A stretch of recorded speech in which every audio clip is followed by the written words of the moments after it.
What kind of person tears down a community's heart just to flex their power? That's the question I kept asking myself as I stood on the muddy bank, staring at the wreckage of our lake bridge. It wasn't just wooden nails. It was our morning walks, our late-night talks, the place where kids learned to skip stones and old folks shared stories. For 10 years, that bridge held us together, a rickety but stubborn thread in the fabric of Willow Lake. Now, it was splintered chaos, scattered across the water like a broken promise. The Homeowners Association, led by Karen Whitaker, had ordered its demolition, claiming it was unsafe and unsightly. I knew better. The morning it happened, I woke to the sound of chainsaws and shouting. I threw on my boots and ran down the hill, my breath catching as I saw the crew ripping apart the bridge. Neighbors stood frozen, their faces pale, watching as planks fell into the water. Karen stood there, clipboard in hand, her blonde bob unmoving in the breeze, barking orders like a general. "It's for your own good," she snapped when Mrs. Delaney, who's 82 and walks with a cane, begged her to stop. I pushed through the crowd, my heart pounding. "Karen, what the hell is this?" I demanded. She barely glanced at me, her voice dripping with fake concern. "Ellie, this bridge was a liability. The HOA voted. It's done." A liability? That bridge had carried us through storms, through grief, through joy. It wasn't perfect, but it was ours. I looked at the faces around me, angry, helpless, betrayed, and felt something snap inside. This wasn't just about a bridge. It was about power, about Karen's obsession with bending Willow Lake to her will. I spent that day walking the lake's edge, picking up shards of wood, each one feeling like a piece of my own history. I moved here after my divorce, looking for quiet, for a place to rebuild. The bridge was where I'd found it, where I'd met neighbors who became family, where I'd learned to trust again. Karen didn't just destroy a structure, she desecrated a sanctuary. By noon, whispers were spreading. People said Karen had pushed the vote through in a closed meeting, ignoring protests, citing budget concerns, while funneling HOA dues in her pet projects, like the gaudy fountain she'd installed at the community entrance. I wasn't surprised. Karen had been flexing her authority since she became HOA president 2 years ago, slapping fines on people for unapproved mailboxes, banning kids' lemonade stands, even trying to dictate what flowers we could plant. But this was war. I called a meeting at my place that night. My cabin, the biggest rental property on the lake, was packed with neighbors, 30 of us crammed into my living room, spilling onto the porch. The air was thick with anger and coffee. "She can't keep doing this," said Tom, who ran the bait shop and had known the bridge since he was a kid. "It's not just the bridge. It's the fishing docks next, then the picnic area. She's got plans, Ellie." I nodded, my mind racing. Tom was right. Karen's emails, which I'd dug up from the HOA archives, hinted at redevelopment, projects that would turn our quiet lake into a soulless resort. She'd already started cozying up to developers, promising them prime lots I owned. That's when it hit me.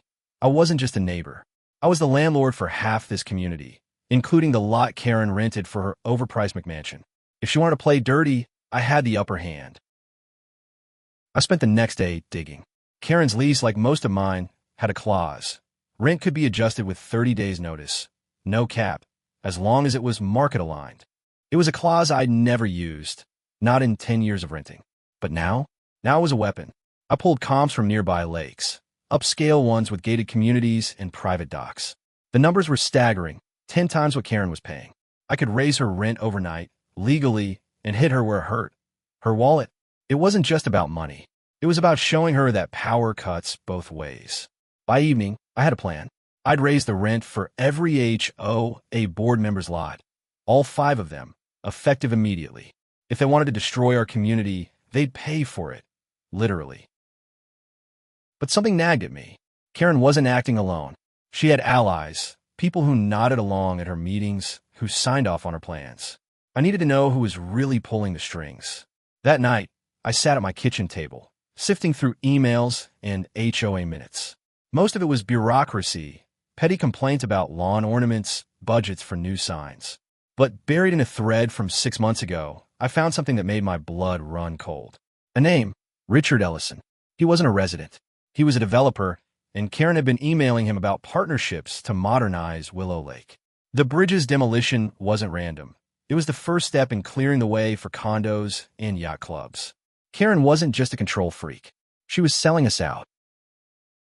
I didn't sleep that night. My mind churned with questions. How deep did this go? Who else was in on it? I thought of the neighbors, people who'd trusted the HOA to protect our home, not dismantle it. I thought of Mrs. Delaney, who'd cried as the bridge came down, and Tom, who taught his grandson to fish there. This wasn't just my fight, it was ours. By dawn, I'd made my decision. I'd raise the rents, yes, but that was just the start. I'd expose Karen and her cronies, rally the community, and stop her before she could touch another piece of Willow Lake. The bridge was gone, but we weren't broken. Not yet. The next morning, I printed the notices. 5 crisp letters, one for each HOA board member stating their new rent, 10 times the current rate, effective in 30 days. Karen's was the highest, $15,000 a month for her sprawling lakefront lot. I hand-delivered them, slipping each into their mailboxes under the cover of dawn. My hand shook, not from fear but from the thrill of fighting back. By noon, my phone was buzzing. Karen's number flashed first. I let it go to voicemail. Her message was a venomous hiss. "Ellie, this is outrageous. You can't do this. I'll sue." I smiled. She could try. The lease was ironclad, and I checked with my lawyer. This was legal. This was war. The other board members called too, their tones ranging from panic to pleading. I didn't answer. Let them stew. Word spread fast, and by evening, neighbors were knocking on my door, some cheering, others worried. "Ellie, are you sure about this?" asked Maria, who lived across the lake with her 3 kids. "Karen's vicious. She'll come for you." I nodded, pouring her coffee. "Let her try. I've got proof she's been scheming with developers. This isn't just about the bridge." Maria's eyes widened. I showed her the emails, the ones between Karen and Richard Ellison. Her jaw dropped. "She's selling us out." I nodded. "We stop her now, or we lose everything." That night, I called another meeting. More neighbors showed up this time, nearly 50, their anger sharper now that they knew the truth. I laid it all out, the emails, the developers' plans, the bridge as the first casualty. Tom stood up, his voice shaking. "My family's been here 3 generations. That bridge was where my dad proposed to my mom. Karen's not taking our home." Cheers erupted. We formed a plan, a petition to oust the HOA board, a public meeting to demand transparency, and a boycott of Karen's pet projects. But I knew Karen wouldn't go quietly. She'd built her kingdom on intimidation, and I'd just declared war on her throne. The next day, I found a cease and desist letter taped to my door. Karen's lawyer claimed my rent hike was retaliatory and unconscionable. I laughed. She'd torn down our bridge without a vote, and now she was crying foul? I called my lawyer, who confirmed what I already knew. The rent hike was legal, and Karen's letter was bluff. But it was a warning. She was circling, looking for weaknesses. I doubled down, posting the developer emails online, anonymized to protect my source. The community exploded. Social media lit up with hashtags. Say Willow Lake, stop Karen.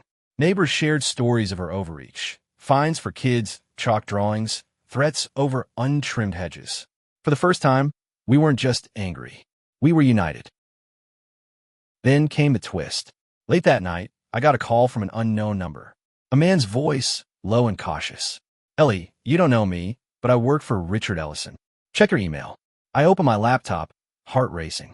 The email contained a single file, a contract between Ellison and Karen, signed 3 months ago. It wasn't just about condos. It included a clause giving Karen a 10% stake in the development profits. She wasn't just selling us out. She was profiting off our loss. My stomach churned. This wasn't just greed. It was betrayal on a scale I hadn't imagined. The contract named other board members too. Each promised a cut. They weren't just following Karen. They were in on it. I sat there, staring at the screen, the weight of it sinking in. This wasn't just about me or the bridge anymore. It was about every person in Willow Lake, every memory we'd built here. I forwarded the contract to Tom and Maria, then printed copies. We'd need them for the public meeting in 2 days. But doubt crept in. Karen had money, connections, a lawyer. What if she turned this around? What if she convinced people I was the villain, the greedy landlord jacking up rents? I pushed the thought away. I had the truth, and I had the community. That had to be enough. The morning of the meeting, Tension hung over Willow Lake like fog. Neighbors gathered at the community center, a small building by the lake's edge. Karen arrived late, flanked by her board, her face a mask of calm fury. I stood at the front, contract copies in hand, ready to expose her. But as I looked out at the crowd, the community center buzzed with nervous energy, chairs scraping as people packed in, their whispers sharp and urgent. Karen sat at the front, her posture rigid, her eyes scanning the room like a predator. I clutched the contract copies, my palms sweaty. This was it, the moment to expose her. I stepped to the podium, my voice steady despite the knot in my chest. Thank you for coming. Tonight, we're here to talk about our home, Willow Lake, and the people trying to take it from us. I held up the contract, its pages catching the light. This is proof that Karen Whitaker and the HOA board have been working with a developer to turn our lake into a resort. They demolished our bridge to clear the way, and they're profiting from it. The room erupted. Shouts of traitor and how could you drowned out Karen's attempt to interrupt. She stood, slamming her hand on the table. This is slander. Ellie's lying to scare you. But I was ready. I handed out the contract copies, watching neighbors' faces shift from shock to fury as they read. Tom stood, his voice booming. You took our bridge, Karen. Now you want our homes. The crowd roared, and for the first time, I saw fear flicker in her eyes. But she wasn't done. She leaned into the microphone, her voice sharp. Ellie, murmurs rippled through the room. I'd expected this. The rent hikes are legal, I said, meeting her gaze. And they're only for the board members who betrayed us. You want to talk about threats? Let's talk about your secret deals. I projected the emails on a screen, each one detailing Karen's plans with Ellison. The room grew quiet, the weight of her betrayal sinking in. Then Mrs. Delaney stood, her cane trembling. That bridge was where my husband proposed. You had no right, Karen. Her voice broke, and the crowd surged with emotion. I felt it too, a mix of grief and resolve. We weren't just fighting for a bridge. We were fighting for our history. Karen tried to pivot, claiming the development would benefit the community, but no one was buying it. The petition to remove the board gained signatures faster than I could track. By the end of the night, we had enough to force a vote. Karen stormed out, her board trailing behind, but I knew this wasn't over. She'd fight back, and she'd fight dirty. As people left, Maria pulled me aside. Ellie, I found something else. Karen's been meeting with the county planning office. They're fast-tracking permits for the development. My heart sank. This was bigger than I'd thought. If the county was involved, we were running out of time. The next day, I woke to vandalism. My mailbox was smashed, my tires slashed. A note was taped to my door. Back off, or you'll regret it. I didn't need to guess who sent it. Karen was desperate, and desperate people were dangerous. I called a locksmith and a tow truck, then met with Tom and Maria to plan our next move. We needed allies outside Willow Lake, someone with influence. Tom suggested Councilwoman Reyes, who'd grown up here and hated developers. I reached out, sending her the contract and emails. She called back within hours. Ellie, this is disgusting. I'll stall the permits, but you need to keep the pressure on. We did. The community rallied, posting signs around the lake. Save Willow Lake. No condos. We organized protests at the county office, drawing local news. Karen's name was everywhere, and not in a good way. But she wasn't silent. She launched a smear campaign, calling me a greedy landlord in a local paper, twisting my rent hikes into an attack on hard-working families. Some neighbors wavered, unsure who to trust. I felt the ground shifting beneath me. Had I pushed too far? Was I becoming the villain? Then Maria showed up with a box of old photos, pictures of the bridge, of picnics, of kids fishing. This is what we're fighting for, she said. I nodded, my resolve hardening. Karen could spin her lies, but we had the truth. By week's end, the county stalled the permits, citing community concerns. It was a small victory, but it bought us time. I knew Karen was plotting her next move. She wasn't the type to lose gracefully. Sure enough, she called an emergency HOA meeting, claiming new evidence to clear her name. I didn't trust it, but I had to go. This was her last stand. I needed to be there when it crumbled. The emergency HOA meeting was held in the same community center, but the mood was different, electric, almost suffocating. Karen had packed the room with her supporters, a small but loud group waving signs about fair leadership. I walked in with Tom and Maria, the contract copies tucked under my arm. Karen stood at the podium, her smile tight, her eyes locked on me. "Tonight," she began, "we address the lies spread by Ellie Harper." She held up a stack of papers, claiming they were financial records proving the bridge's demolition was necessary for community safety. It was a slick performance, but I saw through it. She was deflecting, spinning a narrative to save herself. I stood, raising my hand. "Can we see those records, Karen? Or are they as fake as your promises?" The room gasped, then murmured. Karen tried to interrupt, but Tom stood, his voice cutting through. "You lied to us, Karen. You tore down our bridge for profit." Her supporters faltered, some lowering their signs. Then came the twist that shook me. One of her allies, a board member named Greg, stood up, his face flushed. "I didn't sign up for this," he said, turning to Karen. "You told us it was just upgrades, not condos." The room froze. Greg was defecting, exposing her from the inside. Karen. I seized the moment, projecting the developer emails again. This is what Karen's been hiding. She's not protecting us. She's selling us out. The crowd surged, shouting for her resignation. The next morning, I found her at my doorstep, alone, her eyes red. "You think you've won?" she spat. "I'll sue you, Ellie. I'll ruin you." I didn't flinch. "Go ahead. The truth's out, and no lawyer can change that." She stormed off, but her words lingered. I knew she'd try something. Retaliation, another smear campaign, anything to claw back power. I called Councilwoman Reyes, who confirmed the county was now investigating Ellison's permits for fraud. It was another. Days passed, and the lake felt quieter, but not peaceful. Neighbors were rebuilding, organizing to restore the bridge with private funds.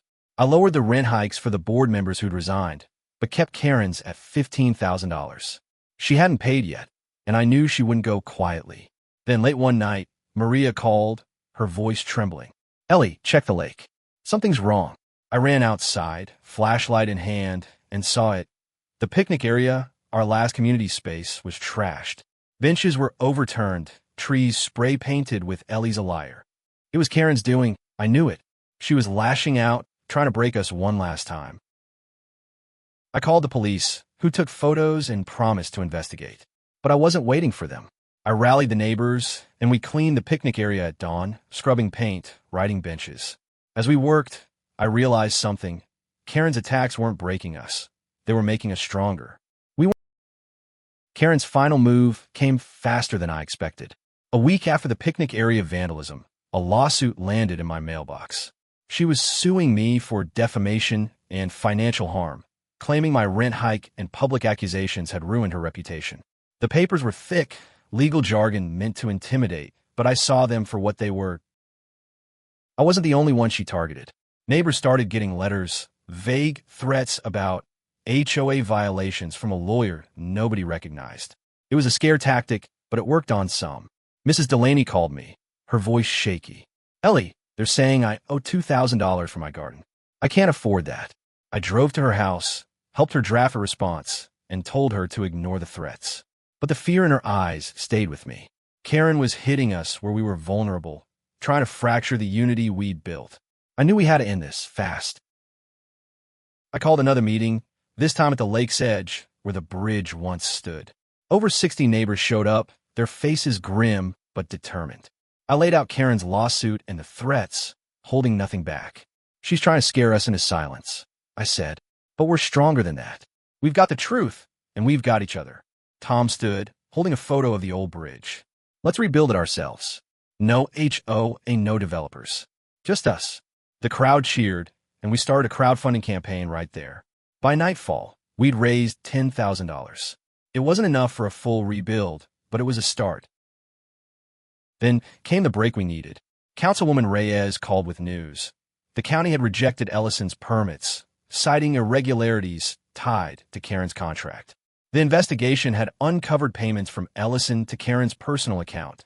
Bribes, plain and simple. Reyes was pushing. I took the evidence to the police, who opened a fraud case. The news spread like wildfire. Karen's lawsuit crumbled a month later. Faced with the fraud evidence, her lawyer advised her to settle. She did, dropping the case and paying my legal fees. The fraud charges were still pending, but she'd moved out of Willow Lake, her McMansion listed for sale. I canceled her rent hike, not out of kindness, but because she was gone. We'd won. But the real victory wasn't her defeat. It was what we'd built in its place. The new bridge started taking shape, its frame rising over the lake like a promise kept. Every nail we drove felt like a defiance of Karen's legacy, every plank a reclaiming of our home. Neighbors who'd never spoken before worked together, sharing tools and stories, their laughter echoing across the water. Kids ran underfoot, painting signs that read, "Our bridge, our lake." I watched from the shore, my chest tight with pride. This was what Karen never understood. You can't break a community that builds together. But even as we hammered and sawed, I couldn't shake the feeling that something was missing. Victory felt fragile, like a gust of wind could unravel it. I was right to worry. A week into the rebuild, a new letter arrived, this time from a different lawyer. It wasn't Karen. It was Richard Ellison, the developer. He was suing the community, claiming the bridge rebuild violated zoning laws he'd influenced years ago. My stomach dropped. Karen might be gone, but her shadow lingered. Ellison had the money and connections we didn't, and his lawsuit could tie up our funds for years. I called Reyes, who confirmed the worst. Ellison had friends in high places, and the county was wavering under pressure. We needed a miracle. That night, I couldn't sleep. I walked to the lake, staring at the half-built bridge, its silhouette stark against the moonlit water. I thought of Mrs. Delaney, of Tom, of Maria's daughter, and her sketch. This wasn't just about me. It was about them, about every moment we'd shared here. I sat on the shore, picking up a splintered piece of the old bridge, its edges worn smooth by years of footsteps. That's when it hit me. We didn't need a miracle. We needed each other. I called an emergency meeting, not in the community center, but at the bridge site. By dawn, over 100 neighbors showed up, more than I'd ever seen. I told them about Ellison's lawsuit, holding nothing back. "He thinks he can outlast us," I said, my voice carrying over the crowd. "But he doesn't know Willow Lake." I proposed a new plan. We'd fight the lawsuit, but we wouldn't stop building. We'd crowdfund legal fees, rally the media, and keep the bridge going up, nail by nail. The crowd roared, and for the first time, I felt unstoppable. We weren't just fighting a developer. We were fighting for our right to exist. The media caught wind, and soon, reporters were at the lake, filming the bridge and interviewing neighbors. Mrs. Delaney's story about her husband's proposal went viral, tugging heartstrings across the state. Donations poured in, enough to hire a lawyer who specialized in zoning disputes. He found a loophole. The zoning laws Ellison cited were outdated, overridden by a recent county ordinance. We filed a counterclaim, arguing the lawsuit was frivolous and meant to harass. The judge agreed, dismissing Ellison's case in weeks. It was a blow, but I knew he'd try again. Men like him always did. We kept building. The bridge was nearly done, its new planks gleaming in the sun. Neighbors painted it together, choosing a soft blue to match the lake. Maria's daughter added a handprint to the railing, her small fingers leaving a mark that felt bigger than any of us. But the fight wasn't over. Ellison sent a new letter, this time offering to buy my properties for triple their value. It was a bribe, plain and simple, to get me to back off. I tore it up, but the offer lingered in my mind. Not because I wanted the money, but because it reminded me how far people like him would go. By the time the bridge was finished, Willow Lake had changed. We weren't just neighbors anymore. We were a force. The fraud case against Karen moved forward, and Ellison's influence waned as the county tightened its regulations. We'd won, not just the bridge, but our future. Still, I knew the cost. I'd lost sleep, trust, even a piece of my faith in people. But as I stood on the new bridge, watching kids skip stones and Mrs. Delaney smile, I knew it was worth it. The bridge's grand opening was a sunny Saturday, the lake sparkling like it knew we'd earned this. Neighbors gathered, their faces bright with pride, as we cut a ribbon, blue, like the bridge itself. Kids ran across it, laughing while Tom played his guitar, an old folk tune that felt like home. Mrs. Delaney walked the planks slowly, her cane tapping, her eyes misty. "It's better than before," she said, squeezing my hand. I smiled, but my heart was heavy. We'd rebuilt the bridge, but the scars of the fight lingered. Distrust, exhaustion, the fear that someone else could try to take what we'd fought for. I stood at the bridge's center, looking out at the water, and thought about what we'd learned. Karen's greed had nearly broken us, but it had also shown us our strength. We weren't just a collection of houses.